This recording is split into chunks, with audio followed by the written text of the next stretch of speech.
Muchísimas gracias a Beiba por el boletín verde de esta jornada, en la que se marca sobre todo la noticia, la triste noticia, del ingreso a la fuerza de hordas policiales, lo digo así, hordas policiales, a la reserva Tariquía, en Tarija, donde han entrado a la fuerza. Medio centenar de policías ha utilizado la fuerza para ingresar a la Reserva de Fauna y Flora de Tariquía con el fin de facilitar tareas de exploración petrolera.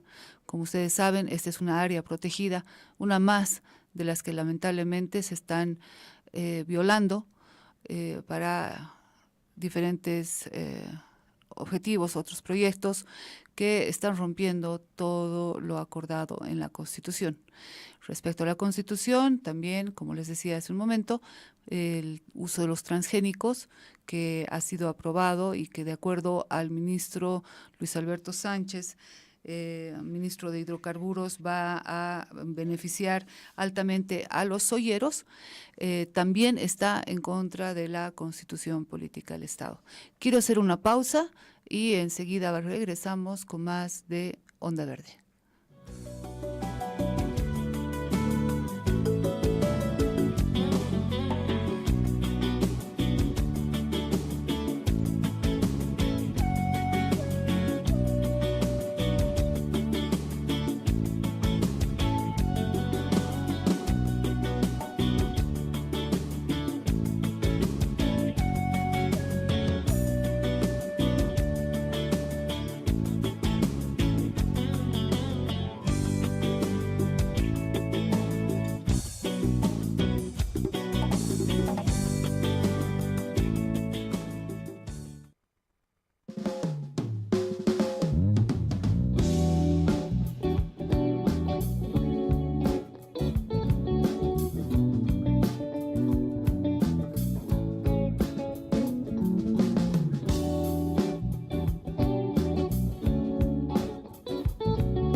Salís de casa con esa sonrisa.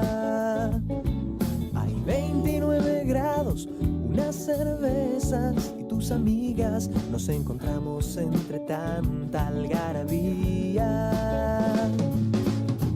¿Y ahora qué vamos a hacer? Vos me decís. Yo no sé. El día aún no se termina. Vos te reís sin parar. Yo no me puedo esconder. Y esto no tiene salidas.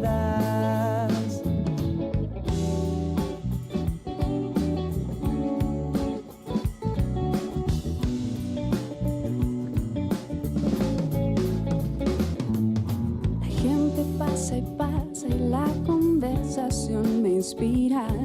Y se van las horas como golondrina.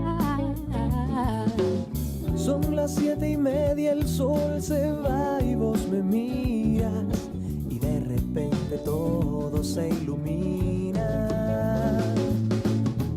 ¿Y ahora qué vamos a hacer? Vos me decís. Yo no sé. El día aún no se termina. Vos te reís sin parar. Yo no me puedo esconder. Esto no tiene salidas. Vamos, sí, quédate un rato más conmigo.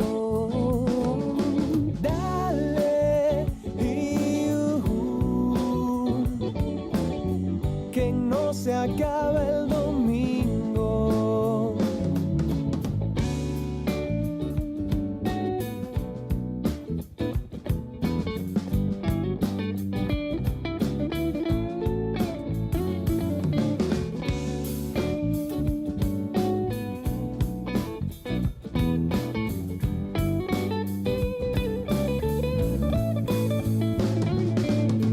Ya. Oh no, vos te reís sin parar. Yo no me puedo esconder. Esto no tiene salidas. Vamos y quédate un rato más conmigo. Dale y que no se acabe el domingo.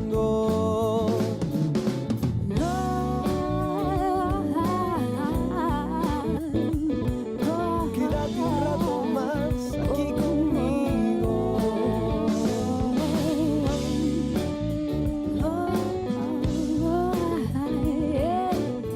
Que no se acabe, que no se acabe, no. La, la,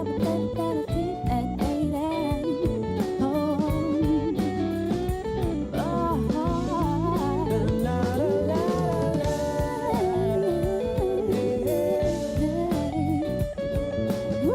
que no se acabe, que no se acabe.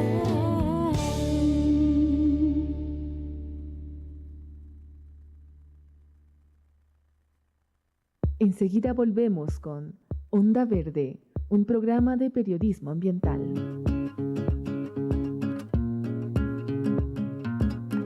El periodismo no se improvisa. El periodista necesita vocación. Daniel Samper, periodista colombiano.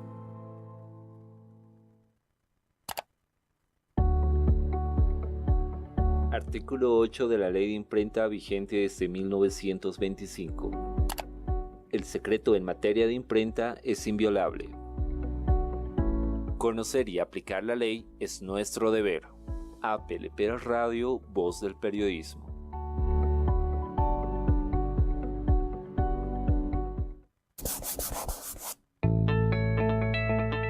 Artículo 2 de la Ley de Imprenta vigente desde 1925.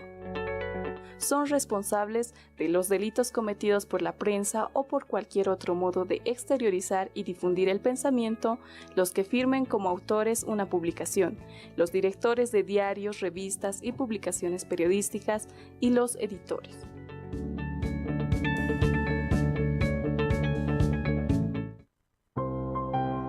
Ley de Imprenta del 19 de enero de 1925. Artículo 6. Son responsables de las transcripciones para los efectos penales de esta ley y para los de propiedad literaria, los directores de publicaciones y, a falta de estos, los editores. De las publicaciones impresas en el exterior, son responsables aquellos que las pusiesen en circulación.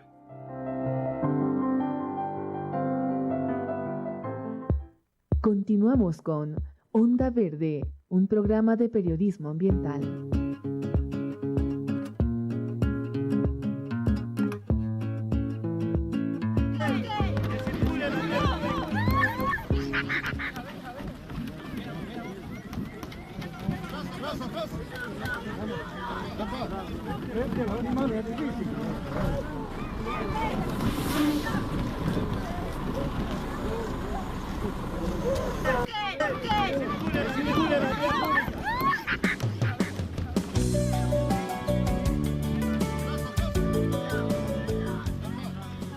Observábamos las imágenes del ingreso a la fuerza de medio centenar de efectivos policiales a la reserva al área protegida de Tariquía en Tarija.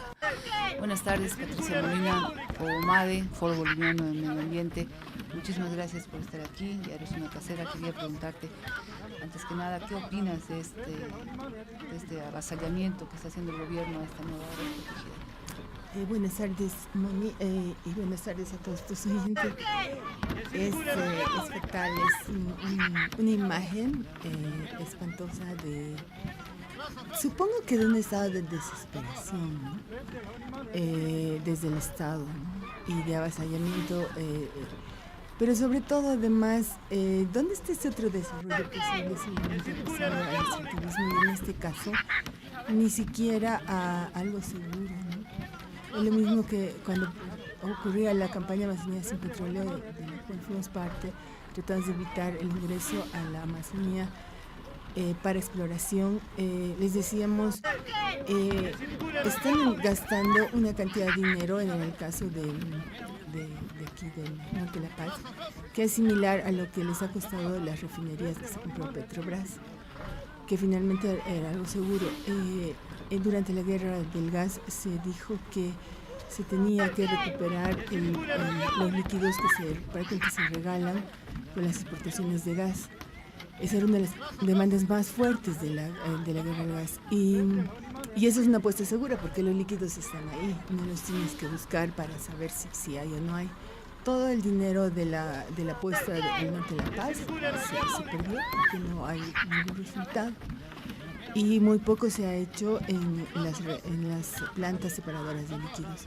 Entonces, yo ahora no estoy hablando en términos ambientales, pero en términos económicos, parece una sin razón. Y en Tariquía vamos a lo mismo. Además, estamos hablando de la principal zona abastecedora de agua del Chaco boliviano. Si no hay agua en el Chaco, donde se dan las mayores sequías y las temperaturas más altas del país, ¿de qué va a vivir la gente? ¿Cómo va a vivir la gente? ¿Y cómo se espera mantener una área protegida que no es pues un capricho del imperio, sino un espacio de conservación donde los pueblos indígenas pueden vivir y pueden producir y pueden generar recursos como son sus recursos de miel y de tantas cosas que hay, pero sobre todo miel, porque bueno, soy muy conocedora de la miel de Tariquía y utilizadora, y es una de las más interesantes y más deliciosas mieles que hay de Bolivia. Está yendo a contrarruta en todos los aspectos. Antes de entrar en materia y de hablar de los transgénicos, quería leer a la audiencia esta noticia que ha salido hoy día y que es bastante importante para el tema que vamos a hablar después. Dice: las acciones de Bayer caen casi el 12% tras el fallo judicial que relacionó un caso de cáncer con un producto de Monsanto. Las acciones del gigante químico Bayer caen este miércoles ayer en la bolsa de Frankfurt después del revés judicial de su filial Monsanto en Estados Unidos, donde un jurado declaró una vez más que el herbicida Roundup es cancerígeno. Roundup es glifosato, ¿verdad? Es sí. Cerca del mediodía, Bayer caía 11.55% para situarse en 61.65 euros por acción, el principal mercado de Alemania donde la empresa financiera. Esto es a raíz de un juicio que un jardinero estadounidense de nombre Dwayne Johnson estableció contra Monsanto, porque él asegura que ha contraído cáncer, del cual está muriendo, por haber utilizado el Roundup durante años para fumigar las hierbas y demás malas hierbas que habían en el colegio donde él trabajaba. Va a pagar $289 millones en daños a esta persona, y tiene, además de esta demanda, más de 10.000 otras demandas que también implican la enfermedad de cáncer y están relacionadas con el glifosato. En el caso de Dwayne Johnson, una corte de California, Estados Unidos, señaló que el uso de Roundup, un herbicida bajo el nombre de glifosato, fue un factor importante para que Haderman padeciera del linfoma no hodgkiniano, un cáncer que afecta a la sangre y al sistema inmunológico. Aquí hay un error, no es Haderman, es Johnson. El señor Johnson tiene un linfoma que le afecta, es un tipo de cáncer que le afecta directamente a la sangre y al sistema inmunológico. Es el linfoma de ganglios. No. ¿Por qué les hablo yo de este tema antes de entrar en materia? Porque el gobierno acaba de aprobar, y hablábamos con Patricia fuera de aire, que no hay una forma de entender lógica lo que está pasando. Acaba de aprobar que ingresen alimentos transgénicos, soya transgénica particularmente en nuestro país, la cual, para ser transgénica y para ser resistente a toda clase de bichos, va a ser rociada con glifosato, con Roundup, con esta sustancia que causa cáncer, ya se sabe. Pati, ¿cuál es la lógica de haber abierto violando la Constitución, el artículo 27 de la Ley de la Madre Tierra, que prohíbe el ingreso de alimentos transgénicos, de semillas transgénicas en nuestro país. Para haber llegado a esto, que puede ocasionar una deforestación fatal, duplicar nuestra tasa de deforestación, que ya de por sí es una de las más altas per cápita del mundo. Y la de Santa Cruz es la más alta del mundo. ¿Qué piensas? A ver, hay muchas consideraciones que tomar en cuenta. Para empezar, llama la atención que sea el ministro de Hidrocarburos, que no tiene la menor idea de los procedimientos y al parecer tampoco la Constitución, quien haga este anuncio. Después, bueno, de algunos eventos y de una campaña, yo la había bautizado como feroz, de la élite del agronegocio. Durante los últimos meses han estado llevando grupos de periodistas de 50 en 50 a recibir una serie de información técnica que no estaba ni sustentada, digamos, en argumentos, sino simplemente información bastante difícil de, digamos, digerir, pero una campaña muy, muy intensa, liderada por el IBC y por el Instituto Boliviano de Comercio Exterior, don Gary Rodríguez, eterno promotor de los transgénicos. Con quien hemos tratado de comunicarnos varias veces, pero no hemos tenido suerte. Estamos esperando la contraparte, pero no, hasta ahora no la tenemos. Y por APIA, que es la Asociación de Proveedores de Insumos Agrícolas, donde se encuentra Monsanto Bolivia, Syngenta Bolivia, Bayer Bolivia y todos los grupos de agronegocio brasileros fundamentalmente, pero también argentinos, etcétera. Y esta campaña ha estado basada en una serie de argumentos que, digamos, vistos desde muy afuera, hasta podrían parecer más o menos interesantes, pero supongo que con esos argumentos han embaucado algunos dirigentes, porque me niego a creer que sean organizaciones, porque en realidad también el tejido de organizaciones está bien venido en nuestro país. Algunas dirigencias fáciles de cooptar. Entonces, ¿qué argumentos son esos? Argumentos de los más contradictorios, ¿no? Primero, que estamos en sequía por segundo año, entonces quieren una soya resistente a la sequía. No, pero al mismo tiempo dicen que hay muchas inundaciones. Finalmente termina con que hay inundaciones y sequías. Entonces quieren una soya resistente a sequía. Hasta el momento, la única soya resistente a sequía, el único evento de soya resistente a sequía es el HB4, desarrollada en la Argentina, aprobada en la Argentina exclusivamente. El único país del mundo está aprobado. En Estados Unidos hay 3 niveles de aprobación, ¿no? Aprobación para consumo humano, aprobación para alimento de animales y aprobación para cultivo, que es el más alto. Entonces, solamente está aprobada en la Argentina para los 3 y en los Estados Unidos para consumo o para alimento de animales, creo, pero no está liberado. ¿Por qué no está liberado? Porque todas las liberaciones se hacen en función al gran mercado chino. Y China aprueba muy poca cosa. Para dar un ejemplo, en el caso de China, el evento actualmente aprobado en Bolivia, que es el 4032, que es un evento que confiere la característica resistente a glifosato a la soya, aprobada en 2005. Este evento no está aprobado en China para siembra en ese país.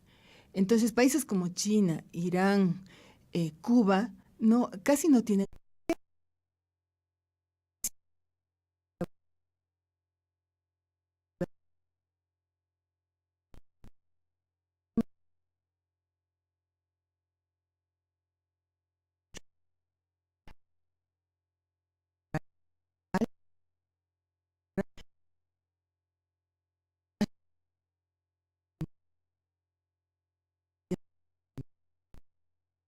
el tema de la aprobación de cultivos transgénicos en nuestro país pasa por normas que están inscritas en el marco de las normas ambientales, específicamente por el Reglamento de Bioseguridad, aprobado en 1997 y que rige todos los procesos y ha regido para cualquier tipo de introducción, aunque sea para experimentación, aunque sea para medicina, lo que sea, todo pasa por ahí. Entonces, podría ser para biodiesel, es lo mismo, es cultivo. Claro. Entonces, solo para terminar esta idea, entonces, el ministro, que nada tiene que ver con el asunto, porque que sea biodiesel eso no importa. El tema es la aprobación de digamos, de un elemento que hace al marco ambiental de normas. No tiene ni una sola palabra de los responsables de la autoridad ambiental, de la autoridad de la madre tierra, absolutamente nada. Entonces es muy tirado de los cabellos. Y por el otro lado, me parece extremo que se maneje de esa manera la información. Pati, cuando tú me dices que no solamente es un tema del biodiesel, estamos hablando de que, por ejemplo, si se cultiva esta soya y se la fumiga con glifosato, ¿este glifosato puede afectar a todo lo que está alrededor? Claro que sí, pero ahí solamente quiero volver un poquitito porque me he saltado algo. O sea, cuando yo decía, están pidiendo soya resistente a la sequía, eso fue parte de la campaña. Y ahora te estoy demostrando que no hay tal soya ni liberada en ningún país del mundo para cultivo. ¿Qué es liberada? Liberada significa que la puedas sembrar, comercializar, etcétera. Okay. Ni siquiera en la Argentina, porque la Argentina, como la mayor parte de los productores de soya, condiciona lo que aprueba a su mercado, y su mercado más importante es China. Y si China no aprueba esto, entonces no hay. Y dicen que tal vez para el finales del 2019 China aprobaría para uso industrial. En este caso no lo aprueba ni para uso industrial. En el caso, por ejemplo, de la soya que está en Bolivia, sí está aprobada para uso industrial, pero de ninguna manera China, el país de donde es originaria la soya, va a cultivar esta soya. Y de ahí vienen también los problemas de Bolivia para poder lograr vender soya a la China. Eso te iba a decir, no la va a poder vender. No la va a poder vender porque, son tantos temas que el cultivo de soya no puede ser analizado solamente con un sector ni en un ámbito. Son demasiados temas que van juntos. Y ahora voy a entrar a un tema que tal vez parezca un poco... para luego volver a este tema de la campaña, porque insisto, el tema de la sequía, resistencia a la sequía, solo es campaña, solo está encubriendo otras cosas que vamos a volverlas a tratar y que se relacionan con lo que tú acabas de hablar, que es el glifosato, que es el meollo de la cuestión de salud. Pero, ¿por qué digo yo que es necesario analizarlo en un marco mayor? Porque, mira, hay una guerra comercial ahorita entre Estados Unidos y China, ya lo hemos mencionado. Esa guerra comercial va porque Estados Unidos le puso aranceles para determinados productos y China le puso aranceles para la soya. Y le puso aranceles para la soya, pero ¿ligado a qué? Ligado a que China está exigiendo una soya absolutamente limpia, así que no haya un granito o un gramo de maleza en las semillas que van a China, porque, como dijimos, es el centro de origen de la soya y no cultiva soya transgénica. Y en esa maleza podría estar yendo malezas resistentes al glifosato que no existen en la China. ¿Y que pueden contagiar? Y que pueden contaminar sus cultivos que son convencionales. O sea, ellos compran soya transgénica, pero no la siembran. Cuidan muchísimo porque en un centro de origen la contaminación genética con elementos transgénicos puede darse muy fácilmente. Entonces, ¿qué pasa con nuestro país? O sea, lo que pasa es que China ha enviado más o menos su SENASAC, a sus técnicos de SENASAC, a investigar la soya en Bolivia y ha visto que todo está contaminado con malezas resistentes. Hay más de 16 malezas resistentes a glifosato. En estos 2015, 2005, casi 20 años ya, ¿no? 2005, casi más de como 13 años, ¿no? De soya transgénica en Bolivia. Entonces, China no lo va a aceptar. Y a los Estados Unidos le está pidiendo lo mismo. Al Uruguay le pidió lo mismo, a la Argentina también. Entonces, obviamente, ellos han ido desarrollando ciertos cuidados, me imagino, o unas normas que no estamos en la capacidad de hacerlo, o sea, porque si no, lo hubieran aceptado.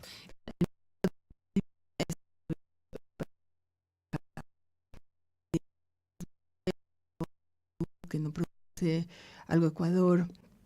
Entonces, son falacias, son mentiras respecto a poder vender soya en estas condiciones. Si nuestra soya no era transgénica, seguramente que había más posibilidades. Y de hecho hay programas que está estableciendo China con Uruguay, por ejemplo, para la reconversión de su soya a soya tradicional, a soya convencional, con lo cual sí le estaría comprando. Las malezas estas son muy agresivas, son ya malezas que han desarrollado de tanto aplicar una resistencia y que por tanto ni con glifosato ni sin glifosato, o sea, la maleza es durísima, cubre el cultivo, dificulta la maquinaria, puede bajar rendimientos, etcétera. Entonces, estamos ante esa situación que no se puede, o sea, un ministro de hidrocarburos tendría que tener incluso una idea de la geopolítica mundial y sobre todo de esta guerra comercial y sus efectos. Y es esta guerra comercial, ahí pasa otro tema, que está causando que un superávit de soya en los Estados Unidos de más de 6 millones de toneladas, de los cuales 2 millones por lo menos están yendo directamente al mercado, haciendo caer los precios. Entonces, si tú revisas un poco las noticias de Bolivia, hay un gran lamento por la caída de precios que vamos a hacer. Sí, entonces, la élite del agronegocio en Santa Cruz, reunida alrededor del negocio de los biocombustibles o agrocombustibles, con gran poder en este momento, pero sobre todo con algunos ministros, y creo que ni siquiera es este ministro, en función del apoyo gubernamental, de campañas y qué sé yo, que prometerán, o sea, además bipolar, ¿no? Con dos caras, está buscando resolver sus propios problemas y hacer negocio. Esto es más o menos como una medida electoral. Claro, esta élite del todopoderoso poder del agronegocio cruceño debe estar ofreciendo un gran apoyo, pero el mismo gobierno tendría que evaluar cuál apoyo. O sea, gran parte de las tierras de los productores campesinos están alquiladas a estos poderes. O sea, hay una transformación del agro de la cual habla muy bien la Fundación Tierra y su director Colque, respecto a cómo se ha pasado de los pequeños productores que bien para dar la voz, como si fuera una organización pequeños y demandan una serie de reivindicaciones a su Estado, pero en realidad ya han alquilado sus tierras o son palos blancos de otros, porque la soya transgénica lo que promueve es la concentración de tierras, porque la soya transgénica está hecha para capital, la semilla para grandes terrenos de tierra donde se pueda trabajar con maquinaria, no para pequeños. Los pequeños producen ajonjolí, sésamo, producen los cultivos más innovadores, más orgánicos, en fin. Pero el negocio grande cada vez se está concentrando, además, nueva extranjerización de tierra. Hay grandes grupos ya argentinos. De hecho, es uno de estos grupos que está proponiendo de pantalla la soya transgénica, porque la realidad, y ahora lo vamos a ver, es otra cosa lo que están proponiendo, lo que realmente quieren. Y también los brasileños que ya hace tiempo lideran el mayor grupo de detentores de tierras de Santa Cruz. Y si seguimos en eso, vamos a llegar al caso paraguayo, que es el modelo, por ejemplo, del ministro Romero, que produce más, pero es un modelo que tumba presidentes, tumbó a Lugo, y además que tiene la tierra en manos de los productores brasileros, ¿no? Como se está dando. Brasileños. Sí, que en realidad ni siquiera es migración, sino simplemente expansión. Es como anexarse pedazos de un país a sus negocios con sede en Brasil. Y cuando estamos hablando de expansión es muy importante hablar del tema de la deforestación. El gobierno ha calculado entre 2.000 a 3.000 hectáreas de deforestación para este nuevo cultivo de una soya transgénica. Sin embargo, otros organismos como la Fundación Tierra calcula que van a ser entre 300.000 a 500.000 las hectáreas. O sea, estaríamos, lo que decíamos en un principio, duplicando nuestra tasa de deforestación, que ya es una de las más altas del mundo, y Santa Cruz también, que es la más alta del mundo en realidad, ¿verdad? Siendo tan evidente todas las falacias y todas las falencias que tiene esta nueva promulgación, porque Luis Alberto Sánchez, ministro de Hidrocarburos, ha dicho que se va a promulgar a través de un decreto. ¿Qué es lo que busca el gobierno, Pati? No termino de entender por qué, sabiendo que no lo está haciendo bien, le da gusto a un grupo de agroindustriales, agroempresarios, que se sabe son los niños mimados de este gobierno desde un inicio, pero que va totalmente en contra de todo lo que él mismo ha promulgado como gobierno, como ley de la madre tierra, como constitución política del Estado. ¿Qué hay detrás de todo esto? Es claro que hay ministros de primera y de segunda y de tercera y de cuarta, y también que hay autoridades de primera, segunda, tercera y cuarta, pero también que hay temas que no son prioritarios más allá de un discurso en eventos extranjeros, ¿no? Entonces, ahí está claro que los ministros o las autoridades ambientales realmente no son ni de adorno, ni siquiera de relleno, no sabemos para qué son.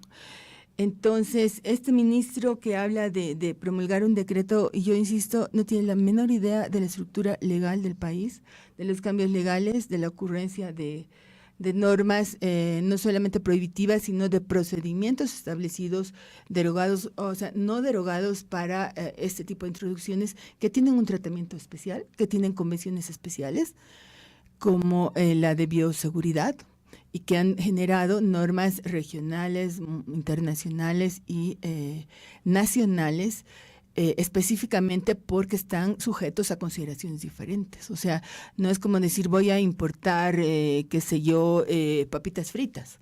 No, no, no, no. Estamos frente a elementos que se han detectado que tienen que tener un tratamiento diferente en su transporte, en su consumo, en su etiquetado, en la información que conllevan, y también finalmente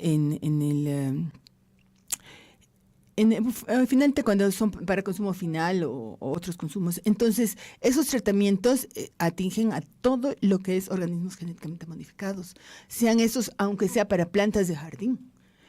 Entonces, el ministro no puede decir voy a poner un decreto. Es irrisorio, es una ignorancia llevada al extremo de lo que ocurre en su país siendo autoridad. Pero no solo la de él, sino también la del sector relacionado con el medio ambiente. No estamos, o sea, la gestión ambiental no es colocar focos ahorradores, como alguna vez lo dijo nuestra autoridad de la Madre Tierra, sino tomarse en serio todas estas estructuras y todos estos avances y estos desarrollos que se hacen ¿para qué? Para proteger aquello de lo cual vivimos, allí donde convivimos. Ahora, por eso es incomprensible tanta descoordinación. Yo también conozco ministros o autoridades muy críticas, pero evidentemente algunos, o sea, siendo tan portadores de desconocimientos, tienen como un peso mayor, ¿no? Pero bueno, quería referirme también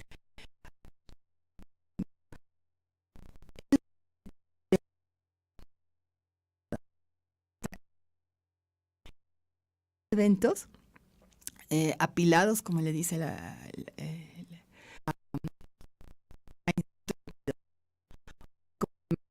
¿no? Y con supuestamente mayor resistencia, porque como ya la resistencia ha causado tantas hierbas resistentes que no mata. ¿Qué significa cuando hay resistencia? Cuando hay una hierba resistente y esa resistencia aumenta, como ahora que tenemos, como te digo, más de 16 hierbas resistentes, significa que tienes que aplicar más pesticida y más veces. O sea, aquella promesa de que con el evento transgénico se iba a necesitar menos pesticidas es completamente falso y es demostrado en todo este tiempo. Entonces, una de las preguntas actuales que hay que hacerlas es ¿cuánto más aplican ahora que tienen hierbas resistentes? Y si sino ahora se aprobara un nuevo evento digamos, de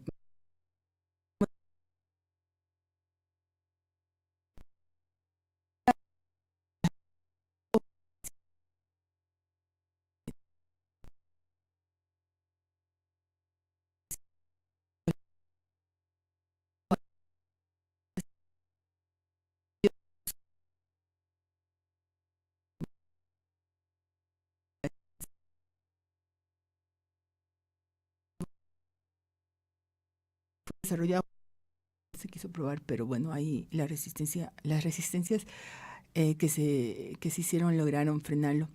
Y entonces lo juntan porque eso vende mejor. O sea, si ya no voy a aplicar inicialmente más pesticidas porque la soya va a resistir y se van a morir estos insectos, entonces utilizaría menos.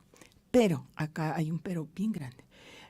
Una hierba para poder incrementar su resistencia, que es un proceso evolutivo, necesita, digamos, nacer, crecer, el tiempo que tiene tal la hierba, morir y así una serie de ciclos, ¿no?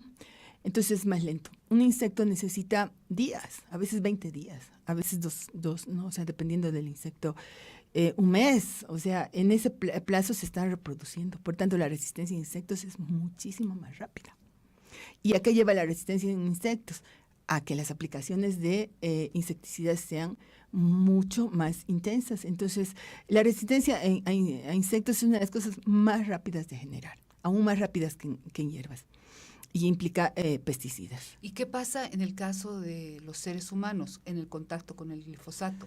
O sea, para empezar, podemos hablar desde las pobres personas que tienen que aplicarlo, las pobres personas que son fumigadas, porque también hay fumigaciones en Santa Cruz. Este jardinero que se está muriendo Claro, de cáncer. y que nadie le explicó. Y por el otro lado, otro dato que hay que consultarlo, yo no lo tengo, pero lo he escuchado a algunos médicos, institutos de investigación, el aumento del cáncer en niños y en general en personas en Santa Cruz es el mayor de todo el país. Habría que determinar los tipos de cánceres y ver, por ejemplo, el linfoma no Hodgkin está hace mucho tiempo asociado al uso o al contacto con glifosato. Entonces, esos datos son los que hay que evaluar y por eso vuelvo a insistir. El tema de la soya y del complejo soyero no es para ser, y más aún cuando está vinculado al tema de transgénico, no es para ser analizado solamente con el soyero, solamente con el productor o solamente incluso con el pequeño productor, sino con toda la sociedad y con los diferentes en